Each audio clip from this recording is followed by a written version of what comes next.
अब यानी हमारे जिस्म को, हमारी बॉडी को उस ब्लड की जरूरत है जिस ब्लड में ऑक्सीजन मौजूद हो, जिस ब्लड में खुराक मौजूद हो।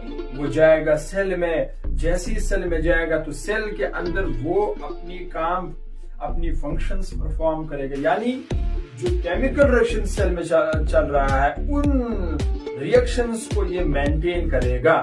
उनके मेंटेनेंस के लिए इस पूरी चक्कर का होना लाजमी है। बात को समझने की कोशिश करेगा। ठीक है भाई, अब यहाँ पर ब्लड सारे आ गए।